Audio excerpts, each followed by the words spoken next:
दिल्ली में unified MCD के mayor का चुनाव 6 जनवरी को होना है, लेकिन एक तरह से यह अब स्पष्ट हो चुका है कि दिल्ली का नया मेयर कौन होगा। हमारे साथ हैं डॉक्टर शैली ओबरॉय।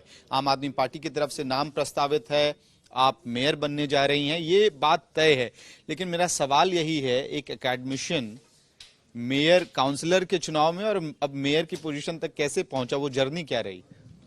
जर्नी सर 2013 में मैंने पार्टी ज्वाइन करी थी और एज अ वॉलंटियर ज्वाइन करी थी। और कितने साल तक मैंने एज अ वॉलंटियर काम किया। उसके बाद मैंने काफ़ी इलेक्शंस में पार्टिसिपेट किया। 2017 में मैं पंजाब भी गई। उसके बाद अभी पिछले 6 महीने से जब इलेक्शन आगे एमसीडी के पोस्टपोन हो गए थे, तो फरीदाबाद के इलेक्शंस भी टीम के साथ देख रही थी। और पढ़ाई लिखाई चलती रही? जी, पीएचडी मेरा 2020 में ख़त्म हो गया था। और हाँ, इस बीच मेरी पढ़ाई चलती रही, जो IIM कोझिकोड से कोर्स है वो भी चलता रहा। और रिसेंटली अभी कॉन्वोकेशन था, मैं अभी केरला गई थी अपनी डिग्री लेने के लिए। और सफ़र तो लंबा था और मेरे लिए एक नया फील्ड भी था, क्योंकि बीइंग एन अकेडमिशियन एक पॉलिटिक्स में आना एक बिल्कुल नया एक्सपीरियंस था। और साथ ही अब इतनी बड़ी जिम्मेदारी माननीय मुख्यमंत्री अरविंद केजरीवाल जी ने मुझे सबसे पहले मुझ पर विश्वास रखते हुए इलेक्शंस लड़ने के लिए मुझे टिकट दिया और मुझे उस काबिल समझा। तो और उनकी गाइडेंस से और ऊपर वालों की ब्लेसिंग से और बड़ों के आशीर्वाद से मैं जीत गई। और आज फिर दोबारा पार्टी ने मुझ पर विश्वास दिखाकर मुझे इतनी बड़ी जिम्मेदारी दी है। और मैं वादा करती हूँ आने वाले टाइम में अपनी पूरी जिम्मेदारी पूरी ईमानदारी से निभाऊंगी और अपने जितने हमारी पार्टी ने वादे करे हैं और 10 के 10 गारंटी दी है। इसी पे मैं आ रहा हूँ कि जनता का और पार्टी का आशीर्वाद आपको मिल गया, लेकिन सवाल ये है कि अब इस कार्यकाल का जो आपको मिला है उसमें टॉप प्रायोरिटी क्या रहेगी? सर, टॉप प्रायोरिटी हमारी जो प्राथमिकता रहेगी वो साफ़ सफाई ही रहेगी। और क्योंकि दिल्ली में पिछले 15 साल से साफ़ सफाई पर काम नहीं हुआ, दिल्ली में कूड़ा है, 3 कूड़े के पहाड़ रहे हैं।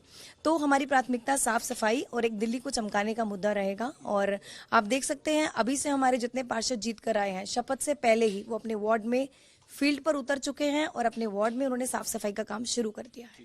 क्योंकि आप कॉमर्स की छात्रा रही हैं और कॉमर्स पढ़ाती हैं, तो मैं आपसे डेडलाइन समझना चाह रहा हूं कि जिस कूड़े के पहाड़ का आप लोगों ने बड़ा चुनावी पहाड़ बना दिया था और बीजेपी पे भारी पड़े, तो उसका निपटारा कब होगा, कैसे होगा? सर, आने वाले टाइम में हम आपको बता देंगे कि हम कैसे वर्क करने वाले हैं उन चीज़ों पर। तो definitely will let you know how we. Deadline हो कुछ तो मन में, जहन में कोई डेडलाइन? अभी बहुत जल्दी है, अभी तो हमने शपथ भी नहीं ली है। अभी हमारे ना पार्षदों ने ली, ना हमारा कुछ भी फाइनलाइज हुआ। तो जैसे ही आने वाले टाइम में हम आपको सब बता देंगे। वित्तीय संकट से एमसीडी बहुत लंबे समय से गुजर रहा है, फिर से वहां आपका एक्सपर्टीज काम आएगा? क्योंकि सैलरी ऑन टाइम देना है, रिसोर्सेज है नहीं, कैसे निपटारा करेंगे? सर, आने वाले टाइम में जैसे मैंने आपको बोला, हम पूरा ब्लूप्रिंट बनाएंगे और आने वाले टाइम में हम आपको बता देंगे कैसे काम करेंगे और इन सब मुद्दों को सुलझाने की कोशिश करेंगे। एक आखिरी सवाल ये रहेगा कि बीजेपी कमजोर विपक्ष नहीं है वहां विधानसभा की तरह, और आम आदमी पार्टी को ट्रेनिंग नहीं है कि एक मजबूत विपक्ष के सामने हाउस चला पाए, वो मैनेजमेंट कैसे करेंगे? देखिए सर, जैसे मैंने अभी पहले भी ये बात रखी कि इलेक्शंस जा चुके हैं, अब हम सबको मिलकर, जितने भी पार्षद हैं हाउस में होंगे, हम सबको मिलकर जनता की सेवा करनी है और दिल्ली को चमकाना है। तो हम मिलजुल कर काम करेंगे। जी, बात करने के लिए बहुत बहुत धन्यवाद। तो स्पष्ट है, आम आदमी पार्टी के लिए इस वक्त प्रायोरिटी जो मेयर बनने वाली हैं, क्योंकि ये जो बदलाव है ये कई सारे फर्स्ट्स का होगा। यूनिफाइड एमसीडी पहली दफे शैली ओबरॉय चुनाव लड़ती हैं, अब मेयर बन रही हैं। उनके लिए प्रायोरिटी है कि दिल्ली को साफ किया जाए और कूड़े के पहाड़ों का निपटारा हो। वीडियो सहयोगी अभिषेक सिंह के साथ मैं अमित भारद्वाज, दिल्ली।